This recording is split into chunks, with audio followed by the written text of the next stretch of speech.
And I said, what's going on? And he say, I think they're trying to set me. I'm sorry. He said, I think they're trying to set me up. I ain't gonna lie, ain't no, I mean, unless they pussies, but ain't no street nigga just about to let, whether regardless of what happened, be like, oh, it is what it is. And they got people that love that nigga. Like, he got real family members too, so. They for sure might do what they do, but I'm gonna get active, that's all it is. Sure, BTB Savage didn't care about retaliation for killing a gang member in self-defense, but what Savage didn't know as he sat in that interview chair on March 26, 2023, was that he had exactly 4 days left to live. In the decisions he would make in those final days, the photos he would post, the bravado he would display, would seal his fate in one of the most chilling examples of street justice, caught in real time on social media. So when all the bullets empty, he like, oh, bro, my bad. Come on, bro, I got kids too, bro. Let me make it home and don't let me die or whatever like that. I'm like, bro, you good? I'm like, you good, nigga? I'm like, give a fuck about you. I hope you die, bitch, like that. I like, you just said you're gonna kill my son. This is how Savage described the final moments of Omar Richardson, the 30-year-old man who had invaded his home, tried to rob him at gunpoint, and ended up shot dead by Savage's girlfriend. And the people watching, the friends and family of the man he'd helped kill, they were taking notes. They were planning. Before we understand how everything fell apart so catastrophically, you need to know who Daryl Gentry really was beneath the BTB Savage persona. Born December 19, 1996 in Cleveland, Ohio, Gentry's early life showed promise and ambition. He served 4 years in the United States Army, stationed as far away as South Korea, where he learned coding and dabbled in cryptocurrency. But his military career ended in disgrace when he became involved in a fraud scheme purportedly exceeding $1 million, resulting in arrest by military police and sentenced to 4 months in detention, forfeiture of his salary, and a permanent ban from South Korea. After his discharge, Gentry relocated to San Antonio, Texas, determined to rebuild his life through music. He adopted the stage name BTB Savage, with BTB standing for Break the Bank, a direct reference to his fraudulent past that he would transform into his artistic brand. He established BTB Savage Entertainment LLC and dove headfirst into scam rap, a controversial subgenre that glorified wire fraud, cybercrime, internet smuggling. His lyrics Whatever, I'm all about personal gunplay. Really died just for blending typing the street wrong way. narratives 2 with 3 made a stories of run in the digital wrong way. age hustling. Early trapping is gonna be By a long day. 2022, Here and off, the it got music popped on the was same day. connected. And then I step out on fly shit, doing claims to BOA. I finna call the fraud department. 7K with instant, I'm ducking shit like them. With tracks like Scam Story and Wire Fraud. Print me out some blank checks. Marcus Sargent, pull a wire fraud. I guess I'm a hidden bank robber. He wasn't a mainstream artist by any measure, no Billboard charts or platinum plaques, but he was building something real. He had a 4-year-old son he adored, a growing fan base, and legitimate opportunities emerging. His mother, Bernita Ward, would later emphasize that beyond the tough exterior and provocative lyrics, her son was simply Daryl, a veteran and devoted father trying to make something of himself. The mom of a 26-year-old rapper known as BTB Savage tells ABC 13 that was her son. Bernita Ward says her son's online persona isn't how she knew him. I'm not one of those parents who try to cover up, whatever their children's lifestyle is. To her, he was just Daryl Gentry, his legal name. He served in the military for 4 years and was a father to a 4-year-old son. That's who she says she's most proud of. But success in the streets always attracts the wrong kind of attention. The nightmare began on February 3rd, 2023, at Gentry's downtown San Antonio apartment. A local rapper had been persistently hitting him up about collaborating on a track, offering to bring studio equipment and pay cash for a feature. Despite the late hour, close to 11 p.m., and despite having his young son asleep in the next room, Gentry agreed. He needed the money, and the opportunity seemed legitimate enough. Shit, they was always hitting me up to do music and shit like that. So I was like, all right, bet. Well, one day, it was late, I was like, shit. They was gonna pay for the feature or whatever. We gonna do the song, and then they gotta do the promo with it. I was gonna do it at first. I wasn't gonna do it at first, because it was so late. It was like damn near 10, 11. The rapper arrived with an older man introduced as his uncle, but from the moment they walked through the door, something felt wrong. The men were looking around the apartment too carefully, studying the layout. When the younger rapper said he needed to retrieve additional equipment from the car, it was the uncle who stayed behind rather than the person Gentry actually knew. Gentry's military training kicked in. He locked the door behind the departing man. The uncle was Omar Richardson, a 34-year-old with documented gang ties to the Styx organization, which had evolved into the Bloodstone Villains.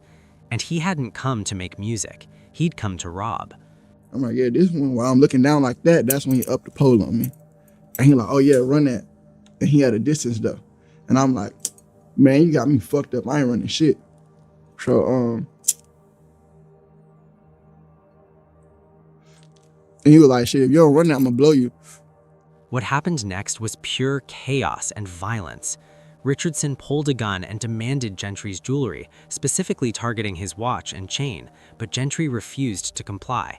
Drawing on his Army combat training, he engaged Richardson physically, attempting to disarm him. The gun went off, bullets flying wildly through the apartment. One shot struck the refrigerator. More shots were fired as they wrestled for control. Meanwhile, Richardson's accomplices outside realized something had gone wrong. They began shooting through the front door, unleashing approximately 22 rounds that splintered wood and punched holes through walls. Gentry's girlfriend, whose identity has been protected throughout the legal proceedings, retrieved a firearm, and as Richardson aimed his weapon at her, she fired back. Her shots struck Richardson multiple times in the back and torso. In the confusion and violence, one of her bullets hit Gentry in the elbow, shattering the bone completely.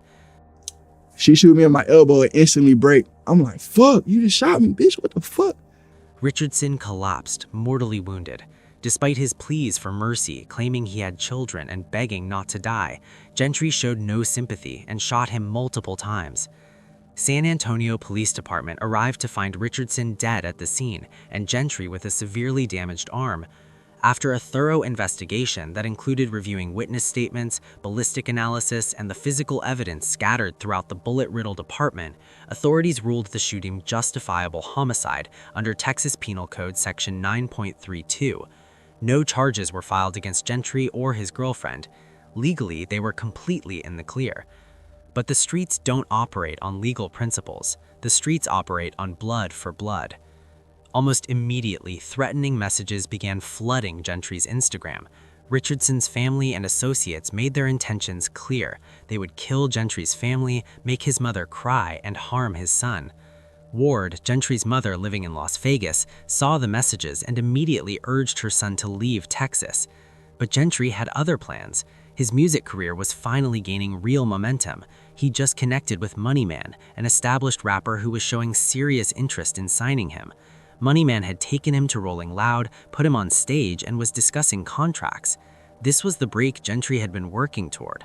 Running to Vegas felt like giving up, like letting fear dictate his life and career trajectory. So instead of disappearing, Gentry decided to go public. On March 26, 2023, Gentry sat down for an interview with Vlad TV, one of hip-hop's most popular and controversial media platforms. All right, here we go. Today, the full interview ran over 30 minutes, soft, and Gentry held nothing back. Anyway, he describes the home invasion in graphic, she shoot me in my elbow and instantly break. He talked about move all the way wrestling out with the the way gun, to my shit about his girlfriend completely shooting broken, Richardson, like dangling about in the it. sound All of I could bullets see my whole tearing bone through out his my door arm, while his son and I slept could only move nearby. my finger. So I'm holding him down like that, and I grab control of the gun because he got his hand on the ground trying to get up. So I'm all on his back. I put my left hand on the gun, and the right gun he aimed at the bitch or whatever. He like aiming at her head, trying to put the beam. So I'm grabbing his arm, like he really trying to aim and shoot at her face type shit. The bullet's empty. He like, oh, bro, my bad. Come on, bro, I got kids too, bro. Let me make it home and don't let me die or whatever like that. I'm like, bro, you good? I'm like, you good, nigga? I'm about to give a fuck about you. I hope you die, bitch, like that. I like, you just said you're gonna kill my son. In the interview, Vlad asked Gentry if he was ever concerned about retaliation from Richardson's people. Gentry's response was defiant to the point of recklessness. I ain't gonna lie, unless they pussies, but ain't no street nigga just about to let, regardless of what happened, be like, oh, it is what it is. And they got people that love that nigga. Like, he got real family members too, so. They for sure might do what they do, but I'm gonna get active, that's all it is. The interview went viral almost immediately, racking up over 1 million views within days. Social media exploded with commentary. Some people praised Gentry for his honesty and for defending his home. Others called him reckless, questioning why he would publicly antagonize people who had already threatened to kill him and his family. Critics like Benzino blamed platforms like Vlad TV for giving artists a stage to escalate conflicts that often turn deadly. But if the interview was reckless, what Gentry did 4 days later was suicidal. On March 30th, 2023, Gentry returns to his San Antonio apartment, the place where Richardson had died, and he decided to take photographs. The images showed Gentry standing casually in the middle of the crime scene, his arms still in a cast from his injury during the fight. Behind him, dried blood stained the wooden floor and splattered the walls and refrigerator. The white door was riddled with at least 10 visible bullet holes, each one a testament to the violence that had erupted there. In one photo, he posed with his hand near his head, looking down with an expression of nonchalance. In another, he was smiling, pointing toward his mouth in what appeared to be a mocking gesture. The captions made his intentions crystal clear. On Instagram, he wrote, "Fast forward a death day, make him meet his maker. Broke beefing, make his mama throw a fundraiser." On Twitter, he kept it shorter but equally provocative, "Too much motion," using street slang that meant he had too much influence, too much success for anyone to touch him. The posts detonated across social media. Within hours, they'd accumulated over 100,000 likes on Instagram and 62,000 on Twitter. But the reactions weren't celebratory. Ward saw the posts and her blood ran cold. She immediately called her son, her voice urgent and pleading to take the post down. But it was too late. The images had been screenshot thousands of times, shared and reshared across platforms. There was no taking them back. And in the networks of gang affiliations connecting San Antonio to Houston to New Braunfels, people were watching. And now Gentry had given them the ultimate disrespect, mocking their dead friend while posing in his blood. At approximately 6:10 p.m. on March 30th, 2023, just hours after posting those provocative crime scene photos, Daryl Gentry sat in his white Mercedes-Benz in Houston's River Oaks neighborhood. He'd been staying in a short-term rental near the Galleria, planning his escape to Las Vegas, but he'd waited too long. Two men in black hoodies pulled up in a black Subaru Outback SUV. They boxed in Gentry's vehicle, trapping him, and opened fire with semi-automatic weapons. Heading northbound. There was a number of shots fired, as evident by the casings that's on the ground. We do believe this is a targeted. The victim's white Mercedes was riddled with bullet holes. Nothing was stolen. This seemed personal, according to police. Over 70 shell casings were recovered from the scene. The sustained barrage left Gentry's luxury vehicle destroyed, its white exterior perforated with dozens of bullet holes.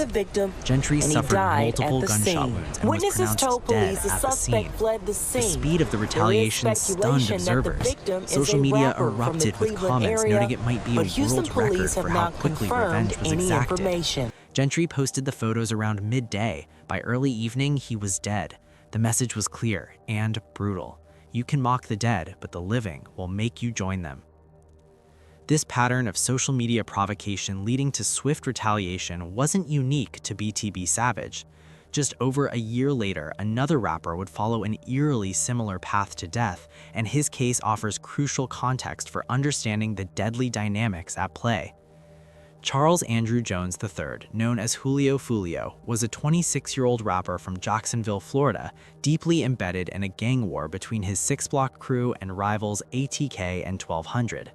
Like Gentry, Foolio built his music career on authentic street narratives, and like Gentry, he couldn't resist publicly taunting his enemies, even after surviving multiple attempts on his life, including an October 2023 shooting where he was hit in the foot. Foolio's social media presence was relentlessly provocative. He released diss tracks mocking deceased rivals, remixed popular songs with lyrics celebrating their deaths, and posted his locations constantly, despite knowing people wanted him dead. On June 23rd, 2024, while celebrating his 26th birthday in Tampa, Florida, Foolio posted his location to Instagram. He'd been evicted from an Airbnb due to overcrowding and relocated to a Holiday Inn on East Fowler Avenue. Around 4:30 a.m., assailants tracked him through his social media posts and ambushed him in the hotel parking lot as he sat in his black Dodge Charger.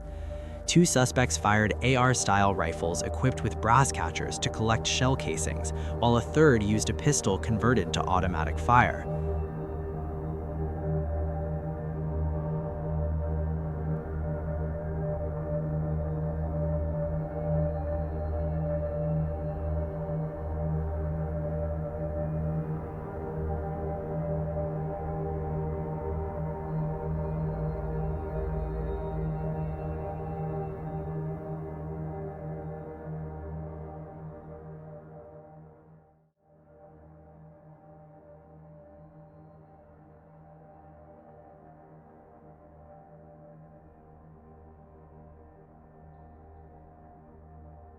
The attack lasted seconds, but 31 9mm shell casings were recovered.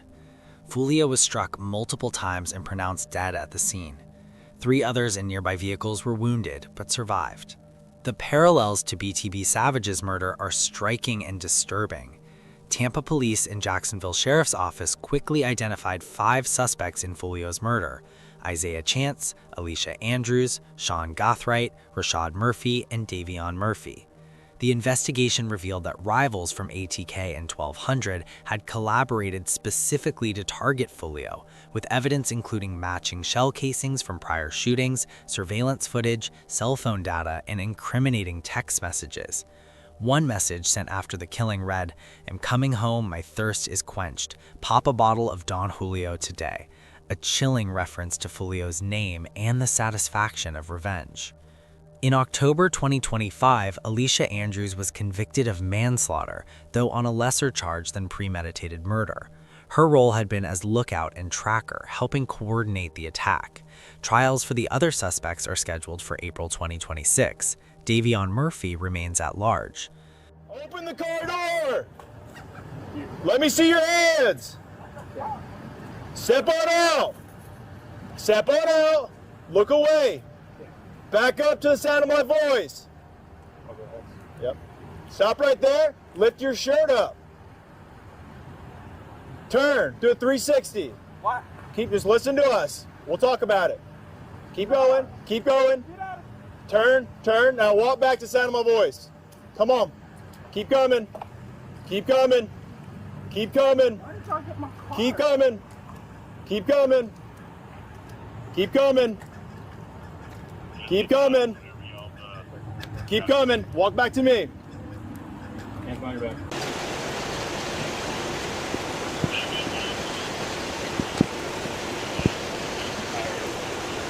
On the Anytime Fitness, it was at 4:13 is when that thing was.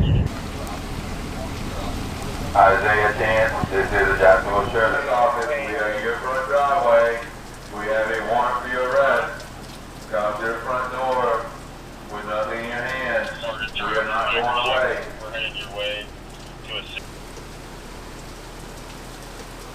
Hands up! Come on out, with your hands up. You're good. Come on out. Hands up. Come Put on your out, hands with up. your hands up. Target to the officer. Can't tell. The target? Yeah, it looks like it. Yeah. Yep. Put your hands up! Listen, put your hands in the air. Hands up! Hands in the air. Hands in the air. All right. Slowly walk toward me. Let's go. Right here. Right here. Walk right here. Let's go. Yeah. Walk this way. Listen to the instructions. Yep. Hey, get your hands up and walk out towards me. Hey, over here. Come this way. Over here. You're going to get hit with the less lethal. Get your hands up and walk towards me. Hands up and walk towards me. Hands up and walk towards me. Keep coming. Keep coming. Coming. Keep coming. Keep coming. Keep coming. Keep coming. Keep coming. Stop. Stop. Turn around. Keep your hands up. Turn around. Hands up. Keep your hands up. Hands up. Don't reach for your waist. Do not reach for your waist. Look at me. Back up to me. Back up. Back up. Back up. Back up. All right, go to your knees. Put your hands behind your back. Stay there. Stay there. Don't move.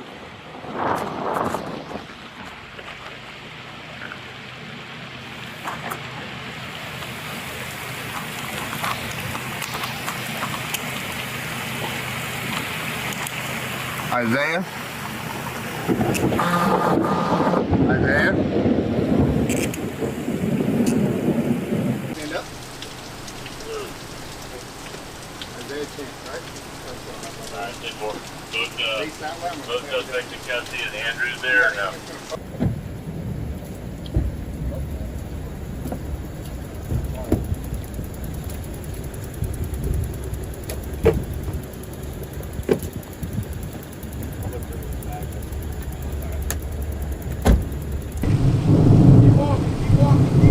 Keep walking.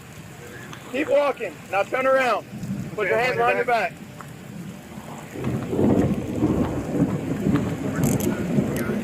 Is there anybody else inside?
Keep going straight.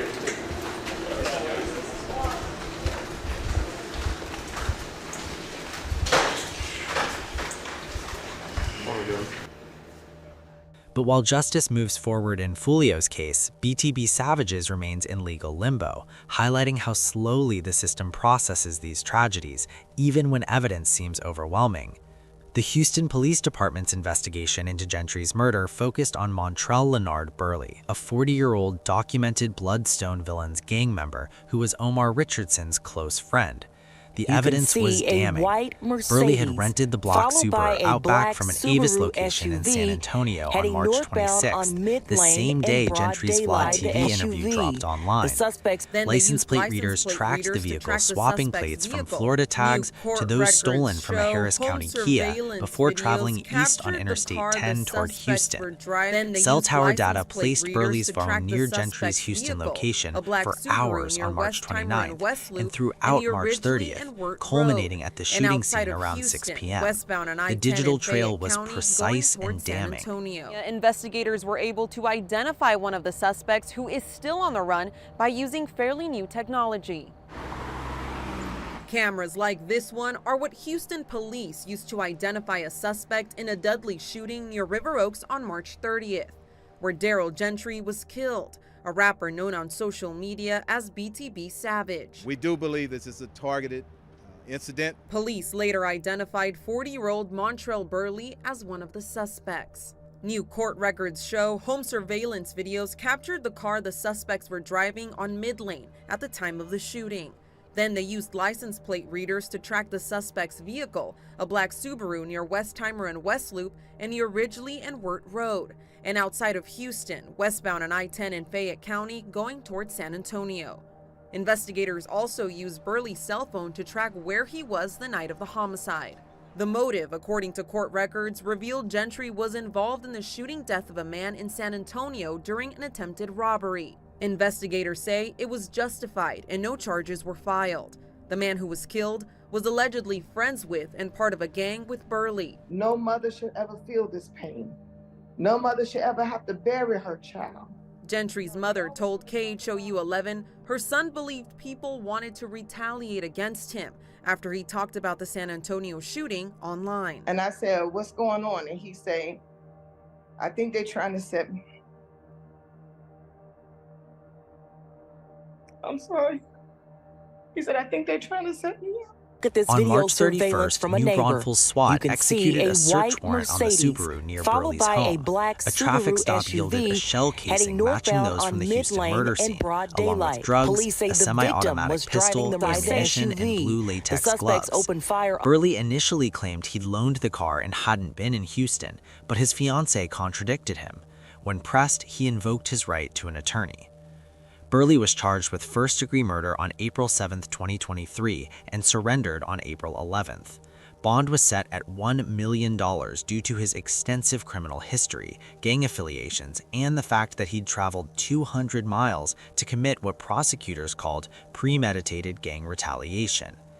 Burley's defense team filed for bond reduction, claiming indigence, but on March 18, 2025, the Texas First Court of Appeals affirmed the denial, citing the offense's severity, community safety risks, and weak evidence of inability to pay.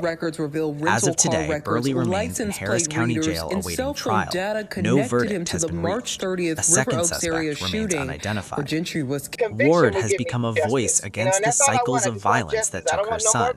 Two mothers lost two amazing sons, she told ABC 13. Kill your debt, kill the negativity, don't kill each other. $1 million bond has been set for the man accused of murdering Daryl Gentry, an up-and-coming rapper known as BTB Savage. This as investigators say their search for a second suspect continues.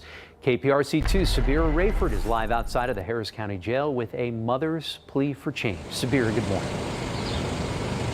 Good morning, Andy. Gentry's mother says she wants an end to the violence. At last check, 40-year-old Montrell Burley is still being held in jail for her son's murder. He turned himself in after days of being on the run. This suspect committed the murder of this complainant in retaliation for that complainant's involvement in a shooting in the San Antonio area earlier in the year. Burley was a wanted man for 4 days before turning himself in. Court records reveal rental car records, license plate readers, and cell phone data connected him to the March 30th River Oaks area shooting where Gentry was killed. Conviction will give me justice, and that's all I want. I just want justice. I don't want no more violence. Investigators believe it was retaliation. Burley, a known and documented gang member, was friends with the man killed by Gentry and his fiancée at their San Antonio apartment in February. The man allegedly tried to rob the couple at gunpoint when they shot and killed him in a homicide ruled justifiable. Police say Burley traveled from San Antonio to Houston to kill the 26-year-old rapper. It's like I said, there's no win situation here. There's no win situation. They didn't win, and neither did my son win. It's just another statistic of 2 African-American men who are deceased from gun violence. Prosecutors want bail denied in this case because Burley is a convicted felon accused of using a deadly weapon. His next court appearance is April 17th. The question haunts. If Gentry had simply left town instead of posting those photos, would he still be alive? Let me know what you think in the comments section. Click on one of the cards to see more videos like this.